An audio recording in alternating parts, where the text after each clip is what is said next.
The Collierville area first responders were the brave men and women who rushed inside that store as workers and customers scrambled to exit any available exit they could. According to the police chief, this was the first American mass shooting where both firefighters and police worked together. Our Brad Broders spoke with two of those firemen who were sent to two different parts of the store on their lasting images and lessons learned.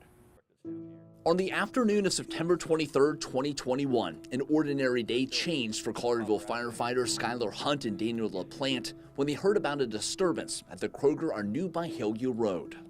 911, what's the location of your emergency? Kroger on Byhalia and Poplar. 911, what's the location of your emergency? Kroger. All units, we're getting active shooter 911 calls from 240 New Byhalia, 240 New Byhalia at Kroger. We pretty much immediately started heading to the truck. It's one of those situations, you don't have to look up the address. We know where Kroger is in this town. We've got fire en route. It's staying secure where they couldn't go inside Kroger. Those same moments across town at Station 2, 3/10 of a mile from that Kroger, Hunt and other firefighters witnessed fear from their fellow citizens.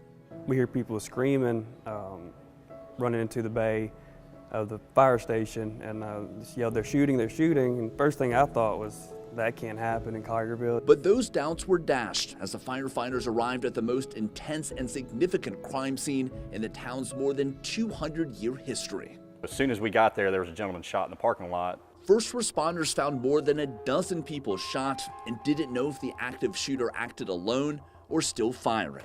We're trained to do it, and we rely on our training, and we just trust our skills. Hunt tended to several people hurt in the back of the Kroger, including a worker shot in the chest and head, but conscious. What really just threw me off about it was the guy never stopped talking, never had breathing problems, and all he would say is, I want my mom, get my mama, I want my mama. LaPlante entered through the front of the store and witnessed the carnage firsthand. Went in, there was immediately a lady shot in the deli.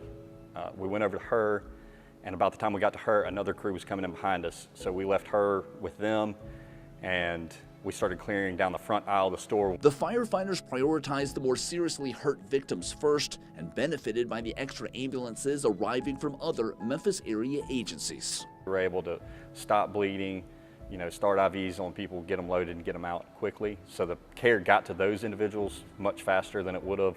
When they see you, they know help's there. And I'm not going to say the fear went away, but you could see the fear kind of subside a little bit. Go in, secure the scene. Collierville Fire Chief John Selberg served as Germantown Fire Chief that day, and to this day marvels at the heroism of the first responders who assisted first. These guys went in without knowing that the shooter wasn't coming after them. They still went in because they knew that was the only way they were going to save lives. And because of those first responders' bravery and quick action, Chief Selberg is confident they prevented an awful day from becoming even worse. The level of injuries that some of those people had would have had a lot more deaths if those guys hadn't have done what they did. Now, 1 year later after the Collierville Kroger mass shooting, Hunt and LaPlante are humble about their efforts that day, but also reflective. I'm just thankful for the guys and reflects back to everyone that was there that day. It took teamwork and everyone did great. I think it was good to show that it can be done. It can be done, as safely as possible. We had the equipment that we felt protected.